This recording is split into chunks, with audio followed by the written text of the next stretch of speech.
अस्सलाम वालेकुम dear students, क्या हाल है जी आपके। उम्मीद करता हूँ आप सारे ठीक होंगे। शुरू करते हैं अल्लाह के पाक नाम से जो बहुत ही मेहरबान और नहायत ही रहम करने वाली ज़ात है। दिस इज़ मोहम्मद मुमताज़ हैदर, आपका टीचर। और इंशाल्लाह आज आपको एंटार्कटिका सारा कराने की कोशिश करेंगे और इसमें जो सारी की सारी इंपॉर्टेंट बातें वो कराने की कोशिश करेंगे। ये नहीं है कि देखें वैसे तो दुनिया में इतना नॉलेज है कि आप करते करते उसमें डूब जाएंगे। हमें वो चीज़ें करनी होती हैं जो मोस्ट इंपॉर्टेंट होती हैं, लेकिन फिर भी मैं आपको बहुत सारी चीज़ें करवा रहा होता हूँ जो शायद आपने पहले कभी पढ़ी ना हो। तो सबसे पहले तो आपको ये पता होना चाहिए कि अंटार्कटिका कहाँ पर मौजूद है।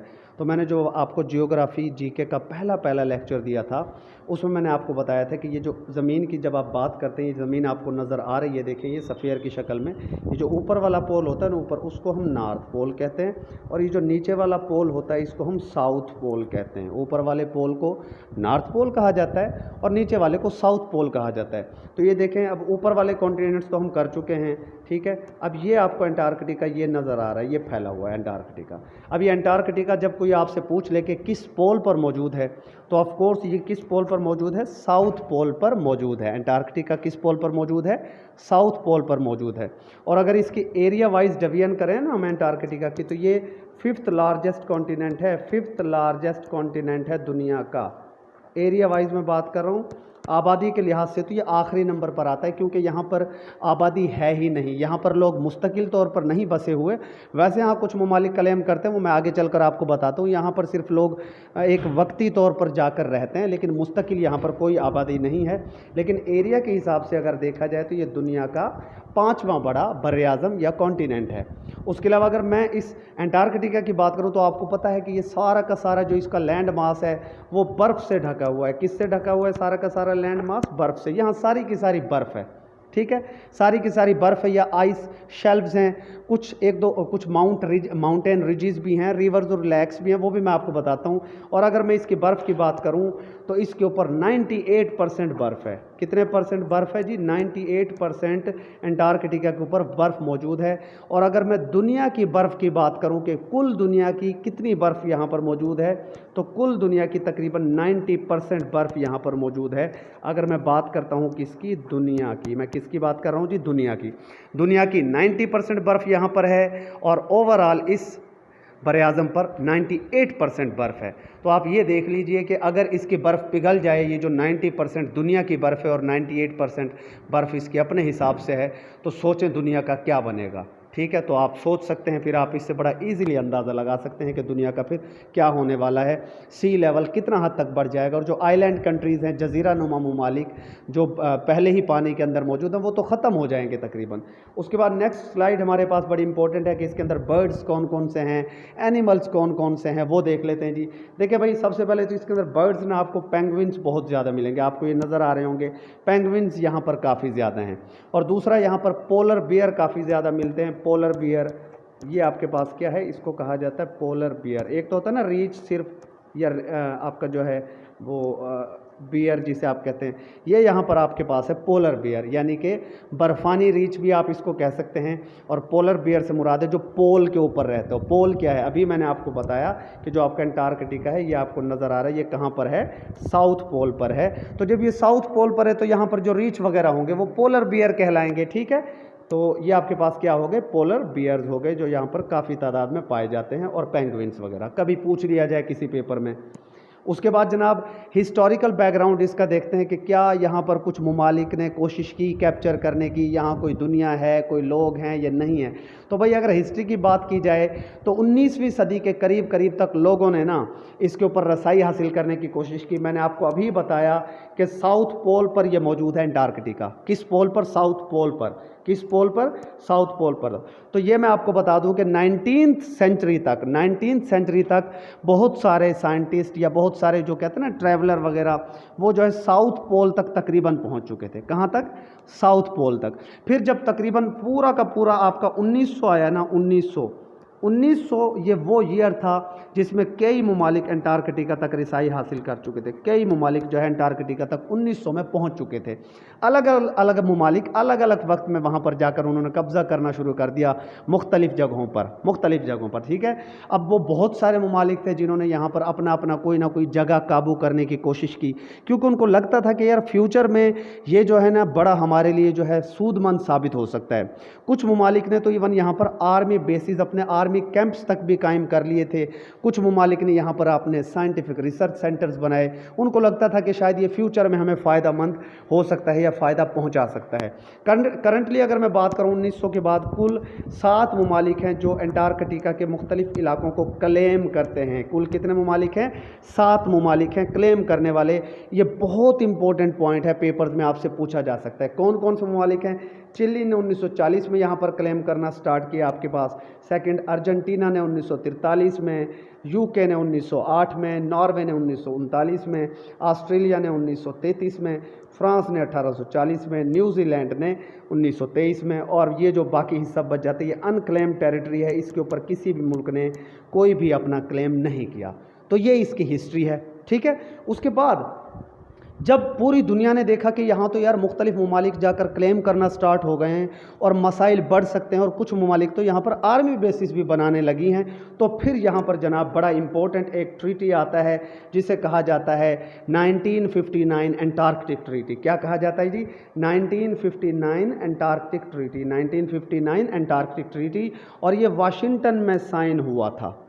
एंटार्कटिक ट्रीटी ये एंटार्कटिका बर-ए-आज़म के मुतालिक था और इसके ऊपर दस्तखत किए उस वक्त टोटल 12 ममालिक ने। उस वक्त की अगर बात की जाए तो टोटल 12 कंट्रीज़ ने इसके ऊपर दस्तखत किए थे एंटार्कटिका ट्रीटी के ऊपर, जो कि 1958 में क्या हुआ, इसके ऊपर दस्तखत हुए। और ये ट्रीटी चलने वाला कब तक है? 2048 तक ये ट्रीटी चलेगा। कभी किसी पेपर में, किसी इंटरव्यू में आपसे पूछा जा सकता है कि एंटार्कटिक ट्रीटी क्या है, क्या आपको एंटार्कटिका की इंपॉर्टेंस मालूम है? तो आपको पता होना चाहिए कि एंटार्कटिका के मुतालिक एक ट्रीटी 1959 में साइन हुआ। कुल 12 ममालिक ने सिग्नेचर्स किए थे। अब तक तकरीबन इसके ऊपर 54 ममालिक, यहाँ पर ये लिखा हुआ है कि अब तक इसके ऊपर 54 कंट्रीज़ तकरीबन सिग्नेचर कर चुके हैं और 2048 में ये ट्रीटी एंड होने जा रहा है। उसके बाद क्या होगा वो फिर अभी कुछ नहीं कह सकते उसके मुतालिक। अब मेरा आपसे क्वेश्चन है कि क्या पाकिस्तान भी उन 54 कंट्रीज़ में शामिल है जिन्होंने इसके ऊपर दस्तखत कर दिए हैं या नहीं है शामिल? क्या पाकिस्तान का वहाँ पर कोई आर्मी बेस तो खैर अब किसी भी मुल्क का नहीं है, क्योंकि ये जो ट्रीटी हुआ है इसके 3 इंपॉर्टेंट पॉइंट क्या थे। नंबर 1 ये था कि Antarctica shall be used for peaceful purposes only, सिर्फ पीसफुल पर्पजेज़ के लिए इस्तेमाल किया जाएगा, कोई आर्मी बेसिस वगैरह वहाँ पर नहीं होंगे। Number 2, freedom of scientific investigation, वहाँ पर आप साइंटिफिक रिसर्च कर सकते हैं, इसके अलावा और कोई चीज़ आप नहीं कर सकते, ठीक है। उसके अलावा तीसरी बात उन्होंने क्या की थी? Scientific observations and results from Antarctica shall be exchanged and made freely available. जो भी ममालिक यहाँ पर साइंटिफिक कोई रिसर्च करेंगे वो एक दूसरे के साथ इसका तबादला भी करेंगे कि जी हमारी ये रिसर्च है, हमारी ये रिसर्च है। तो यहाँ पर एंटार्कटिका की अगर मैं आपको बताऊँ इन रिसर्च स्टेशंस के मुतालिक, सबसे बड़ा रिसर्च स्टेशन, सबसे बड़ा जो रिसर्च स्टेशन है वो यूएसए का है। यूएसए यानी आपका अमेरिका, इनका जो है सबसे बड़ा रिसर्च स्टेशन है। सबसे बड़ा रिसर्च स्टेशन किस मुल्क का है जी? यूएसए का है, ठीक है। तो ये आपको पता चल गया। अब एंटार्कटिक ट्रीटी 1959 49 शायद मैं बाय मिस्टेक पहले बोल गया 59। तो सबसे बड़ा यूएसए का यहाँ पर सेंटर है और उस सेंटर का नाम फिर आप लोग बताएंगे। उसके अलावा इस यूएसए के अलावा भी तकरीबन अब 54 ममालिक तो इसके ऊपर सिग्नेचर कर चुके हैं। तकरीबन 40 से भी ज़्यादा ममालिक हैं जो साइंसी तहकीक यहाँ पर कर रहे हैं, ठीक है। और सबसे नज़दीक आपको पता ही है कि एंटार्कटिका के सबसे करीब साउथ अमेरिका पड़ता है और दरमियान में ड्रैक पैसेज है। ये मैं आपको पिछले लेक्चर में पढ़ा चुका हूँ, ठीक है। और ये खुद जो है, अगर इस खुद की इसकी बात की जाए कि एंटार्कटिका कहाँ पर मौजूद है, किस ओशन के अंदर है, तो ये आपको मैं बता दूं कि इसके इर्द गिर्द ये वाला साउदर्न ओशन मौजूद है। कौन सा ओशन मौजूद है इसके इर्द गिर्द? Southern ocean. कभी पेपर में पूछ लिया जाए कि जो एंटार्कटिका है वो किस ओशन के अंदर मौजूद है, तो कौन सा ओशन है जी? Southern ocean. ऊपर भी देख लें आप, इधर भी देख लें, तो कौन सा ओशन हो गया? साउदर्न ओशन हो गया। अब मैं इस मैप से आपको बता देता हूँ कि इसके अंदर कौन कौन सी चीज़ें हैं, डिटेल मैप। उसके बाद अलग अलग इसके टुकड़े करके भी मैं आपको आगे चल के बता देता हूँ। पहले इस मैप को ना एक एक करके थोड़ा सा देख लेते हैं। सबसे पहले हम देख लेते हैं कि इसके इर्द गिर्द सी कौन कौन से है, कौन कौन से सीज़ हैं इसके अंदर, ठीक है। अब देखो सीज़ की अगर मैं बात करूँ तो यहाँ पर सबसे ऊपर आपको एक नज़र आ रहा होगा वेडल सी, ये जो ऊपर ऊपर पड़ा हुआ ना वेडल सी, ठीक है। उसके बाद यहाँ पर ये आपके पास पड़ा हुआ है जनाब बेलिंगशॉसन सी या बेलिंगशॉन सी आप इसको कह सकते हैं। उसके अलावा यहाँ पर आपके पास पड़ा हुआ है एमंडसन सी, ठीक है। और यहाँ पर आपके पास कौन सा है जी, एक रोज़ सी भी होगा यहाँ पर, कहाँ है ये, डेविस सी आपका पड़ा हुआ है इधर, ठीक है। तो ये 4-5 सीज इसके इर्द गिर्द, हाँ ये रहा ये रोज़ सी, तो ये 4-5 सीज भी इसके इर्द गिर्द मौजूद हैं। और ये सी अगर कोई आपसे पूछ ले कि वेडल सी कहाँ है, अंटार्कटिका। ये आपका जो है बेलिंगशॉन सी कहाँ पर है, अंटार्कटिका। एमंडसन सी कहाँ पर है, अंटार्कटिका। रोज़ सी कहाँ पर, अंटार्कटिका।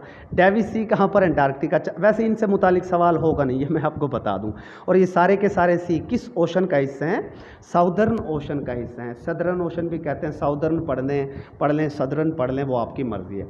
उसके बाद अगर हम लैंड मैसेज की बात करें, और स्पेशली अगर मैं आपके सामने यहाँ पर एक इम्पोर्टेंट बात करूँ कि यार इसके अंदर आइस शेल्फ्स कौन कौन सी हैं, जो बर्फ़ की शीटें हैं बड़ी बड़ी, और जो बर्फ़ के टुकड़े हैं इसके अंदर बड़े बड़े, वो कहाँ कहाँ पर हैं, उनको हमने देखना है, ठीक है। मैं आपको ये अलग अलग करके भी बताता हूँ, आप टेंशन ना लें, ठीक है। और फिर मैं बताता हूँ सबसे बड़ा कौन सा, छोटा कौन सा, पहले एक बार देख लो, ठीक है। अब देखो यहाँ पर ये आपके पास रोने आइस शेल्फ आया हुआ है, ये बर्फ़ का पूरा इलाका है, सारे की सारी इसमें बर्फ़ है, ये रोने आइस शेल्फ है आपके पास, ठीक है। उसके बाद यहाँ पर ये रोज़ आइस शेल्फ आपके पास मौजूद है, ठीक है। ये 2 आइस शेल्फ्स हैं इसके अंदर, और एक यहाँ पर भी एक छोटा सा आइस शेल्फ है, ये आगे मैं आपको अलहदा बताता हूँ, यहाँ ये क्लियर आपको नज़र नहीं आएगा। तो टोटल 3 इसके अंदर आइस शेल्फ्स मौजूद हैं। सबसे बड़ा आइस शेल्फ यही है, इसका रोज़ आइस शेल्फ है। रोज़ होता है ना लाल लाल गुलाब, वाज़े नज़र आता है, लाल लाल रंग सब में है, ख़तरे का भी निशानी होती है वैसे लाल रंग। तो जो रोज़ आइस शेल्फ है, इसका सबसे बड़ा आइस शेल्फ है अंटार्कटिका का। और ये जो आपको ये सींग नुमा ये जो आपको नज़र आ रहा है, ये इसको कहते हैं अंटार्कटिक पेनिनसुला। क्या कहते हैं, अंटार्कटिक पेनिनसुला। पेनिनसुला की डेफिनेशन मैं कई बार बता चुका हूँ, ये फिर आप लोग मुझे बताएंगे कि यार पेनिनसुला क्या है। और इसी अंटार्कटिक पेनिनसुला के अंदर मौजूद है पैमीर लैंड। कभी वो पूछ ले कि पैमीर लैंड कहाँ पर है, तो वो भी अंटार्कटिका के अंदर, अंटार्कटिक पेनिनसुला के अंदर मौजूद है। ये बहुत इंपॉर्टेंट नहीं है ये वाली चीज़ें जो मैं आपको इस वक्त बता रहा हूँ। अब आगे इंपॉर्टेंट चीज़ें आएंगी जो मैं आपको अलग अलग करके खोल कर बताऊँगा। उसके बाद अगर इसके अंदर क्या कोई माउंटेन रेंज मौजूद है, तो आप ये देख लें, ये जो पीले कलर में आपको नज़र आ रही है ना, ये पीले कलर में, ये सारी की सारी इसकी माउंटेन रेंज कहलाती है। ये क्या है, माउंटेन रेंज है। और इस माउंटेन रेंज का जो नाम है वो है जनाब आपके पास ट्रांसेंटार्क्टिक माउंटेन्स, ट्रांसेंटार्क्टिक माउंटेन्स। और ये माउंटेन आपके अंटार्कटिका को 2 हिस्सों में तकसीम कर देती है।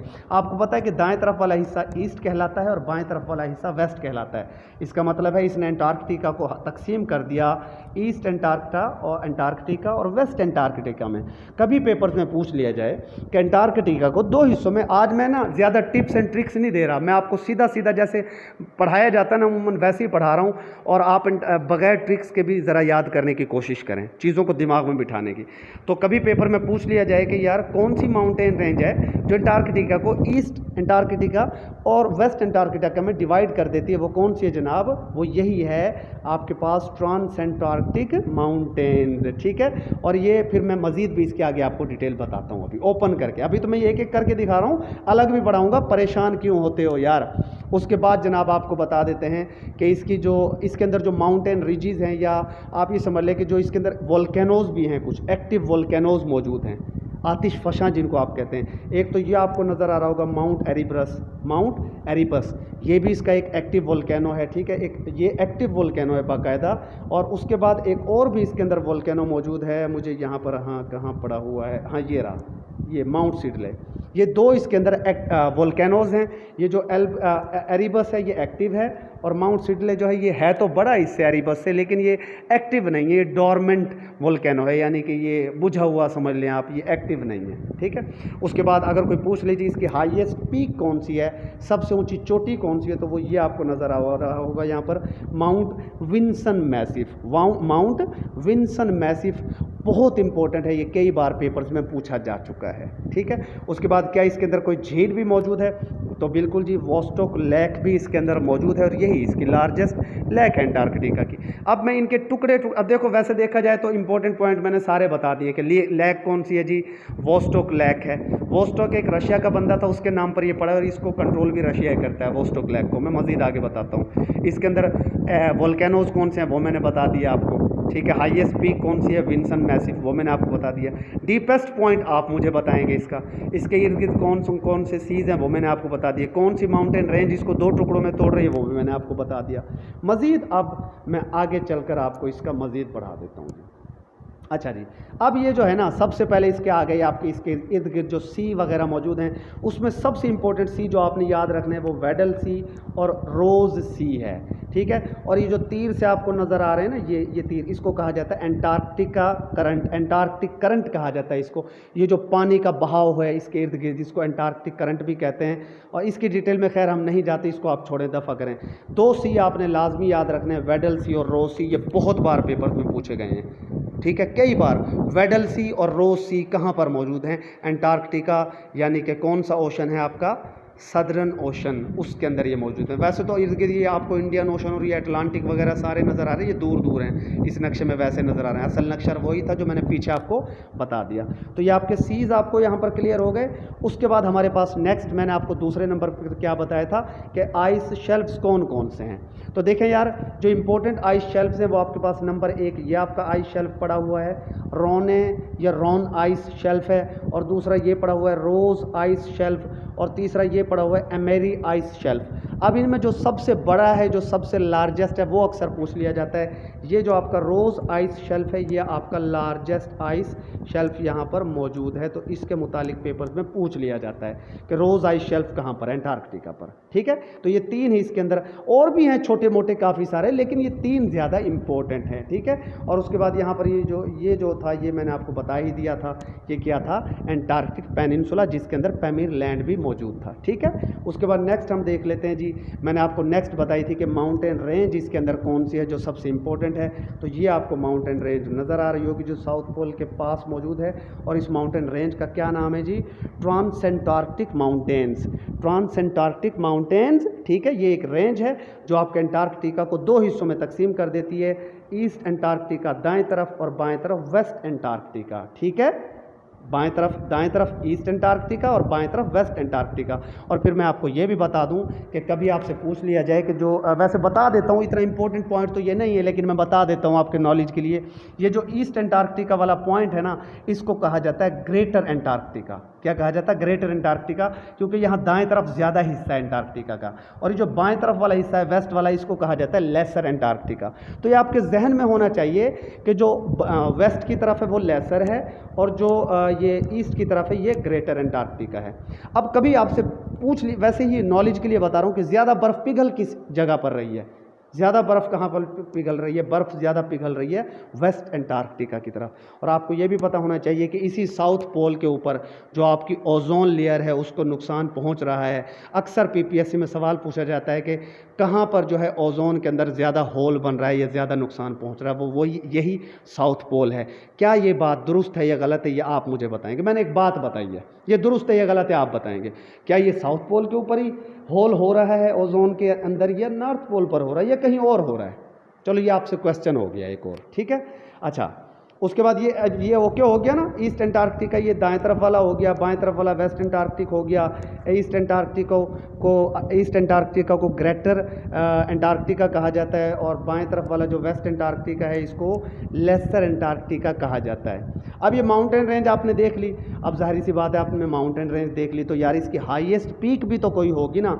ये जो विंसन मैसिव है, विंसन मैसिव, ये इसकी हाईएस्ट पीक है, ये इसकी क्या है जी, हाईएस्ट पीक है। और ये बहुत इंपॉर्टेंट क्वेश्चन है कि अंटार्कटिका की हाईएस्ट पीक कौन सी है? Vinson Massif, Vinson Massif. तो ये आपकी माउंटेन रेंजेस हो गई यहाँ तक क्लियर। ठीक है जी, उसके बाद अगली स्लाइड में हम थोड़ा सा मैं आपको जो है बता देता हूँ, आपको माउंट रिजिस बता देता हूँ। इन्हीं माउंट रिजिस से मुराद होते हैं छोटी छोटी सी पहाड़ियाँ, बहुत बड़ा पहाड़ नहीं होता माउंट रिज। और माउंट रिज के अंदर आपके ज़्यादातर वोल्केनोज मौजूद होते हैं। 2 इम्पोर्टेंट वोल्केनोज हैं इसके अंटार्कटिका के बहुत इंपॉर्टेंट 2 वोल्केनोज हैं। मैं इसको क्लोज कर देता हूँ, जूम कर देता हूँ। अब कोई आपसे पूछ ले कि अंटार्कटिका का सबसे बड़ा लार्जेस्ट वोल्केनो कौन सा है, तो वो ये रहा माउंट सिडले। ये अंटार्कटिका का लार्जेस्ट क्या है, ये अंटार्कटिका का लार्जेस्ट वोल्केनो है। लेकिन मैं ये आपको बता दूं कि ये एक्टिव नहीं है, बल्कि ये डोरमेंट वोल्केनो है। डोरमेंट से मुराद क्या होता है? अब इतनी इंग्लिश तो यार आप लोगों को आनी चाहिए, आप आखिर पीपीएससी एफपीएससी के एस्पायरेंट्स हैं। तो ये डोरमेंट वोल्केनो है, यानी कि ये एक्टिव वोल्केनो नहीं है। लेकिन माउंट सिडली जो है ये लार्जेस्ट वोल्केनो है आपके अंटार्कटिका का, ठीक है।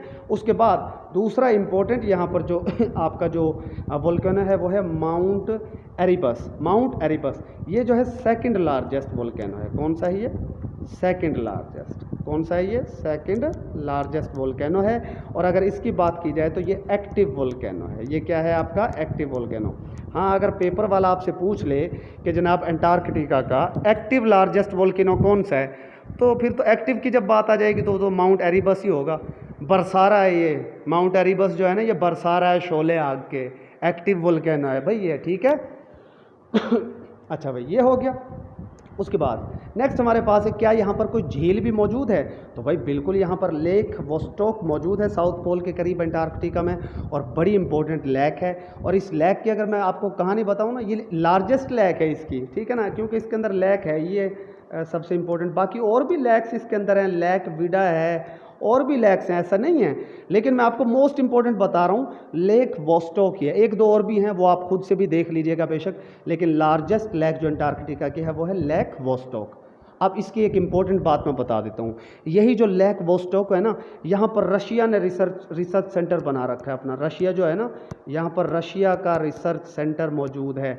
और मैं जैसे कि आपको पहले बता चुका हूँ कि जनाब ये जो वोस्टोक है, ये गालबन अगर मैं गलती पर नहीं हूँ तो ये रशिया के ही किसी साइंटिस्ट का नाम था, और उसी के नाम पर फिर उन्होंने इस लेक का नाम भी लेक वोस्टोक रख दिया। और इस एरिया पर इन्हीं का कब्ज़ा, ये यहाँ पर साइंसी रिसर्च भी कर रहे हैं। और मज़े की बात यह है कि यहाँ पर ये जब रिसर्च कर रहे हैं ना, यहाँ इनके साइंटिस्ट, तो ये कहते हैं कि शायद ये जो लेक वोस्टोक है ना, इसकी कुछ मुशाबिहत जो है अपना यूरोपा से होती है। अब आप कहेंगे सर ये यूरोपा से क्या है, यूरोपा क्या चीज़ है? यूरोपा से इसकी जो है ना थोड़ी अपना मुशाबिहत है, यूरोपा। अब यूरोपा क्या है? यूरोपा जुपिटर का चांद है। यूरोपा का है जुपिटर का चांद। वो मैं यहाँ लिख नहीं रहा, वैसे नॉलेज के लिए आपको बता रहा हूँ कि लेक वोस्टोक की कुछ खसूसियात मिलती हैं यूरोपा से। और यूरोपा जो है वो मून है जुपिटर का, उससे इसकी कंडीशंस काफ़ी हद तक मिलती हैं। कुछ साइंटिस्ट का मानना है कि जो जुपिटर का मून यूरोपा है, उसके ऊपर ज़िंदगी शायद गुजारी जा सकती है। कुछ का मानना है, ज़्यादा का मार्स के मुतालिक ये ख्याल है कि जी यूरोपा के ऊपर भी शायद ज़िंदगी के आसार हों, शायद। तो वो कहते हैं जी, अगर यहाँ पर लेक वोस्टोक पर ज़िंदगी गुजारी जा सकती है तो फिर यूरोपा पर भी गुजारी जा सकेगी, और अगर यूरोपा पर गुजारी जा सके तो यहाँ लेक वोस्टोक पर भी ज़िंदगी गुजारी जा सकेगी। विज़िट करने तो जाते हैं वहाँ पर, लेकिन कोई फिक्स लोग वहाँ पर मौजूद अब भी नहीं हैं, ना लेक वोस्टोक पर, ना अंटार्कटिका की किसी और जगह पर। अच्छा, उसके बाद क्या यहाँ पर कोई रिवर्स मौजूद हैं? तो जनाब यहाँ का जो लॉन्गेस्ट रिवर है, उस रिवर को कहा जाता है ओनिक्स रिवर। ये यहाँ का लॉन्गेस्ट रिवर है। और भी छोटे मोटी सी यहाँ पर नदियाँ मौजूद हैं, लेकिन हम बात करेंगे किसकी? जो सबसे इम्पोर्टेंट है वो है ओनिक्स रिवर। ये लॉन्गेस्ट रिवर है, ठीक है, यहाँ का। तो यही जनाब इसके अंदर सारी की सारी बातें थी। अब यहाँ पर आपको और मतलब कोई ऐसी चीज़ें बताने वाली हैं नहीं, यही चीज़ें यहाँ पर इम्पोर्टेंट थी। तो मुझे उम्मीद है कि आपको ये लेक्चर समझ आया होगा और मज़ा आया होगा।